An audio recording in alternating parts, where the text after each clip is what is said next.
ayan mga kagala, so ayan yung napansin ko at nadaanan ko, isang grupo na masisipag na naglilinis ng ating ilog. So kaya saludo ako sa mga naglilinis natin na masisipag na worker dyan sa ating ilog para i-maintain ang kalikasan at kalinisan ng ating ilog.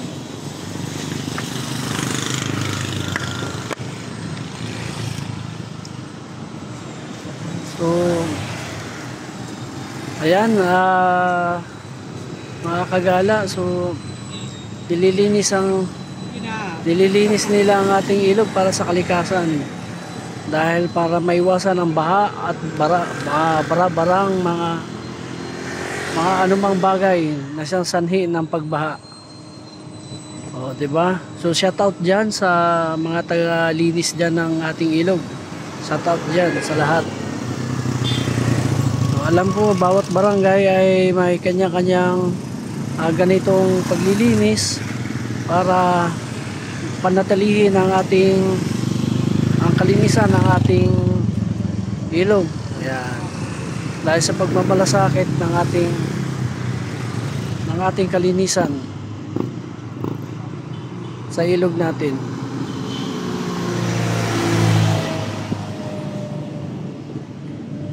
Ayan. Shout out dyan sa masisipag uli. Hindi lang balsa ang ginagamit nila, kundi may mga bangka rin sila. Ayan, no? Pwede rin sila sasakay dyan para damputin na yung mga kalat-kalat ng basura, at may dala silang sako. Talagang operasyon linis talaga, mga kagala. So yun lang ang masasabi ko. So shout out dyan sa masisipag natin na tagalinis ng ating ilog at para panatilihin ang kalinisan. So maraming salamat at God bless po all. Thank you. Maraming salamat sa inyo po.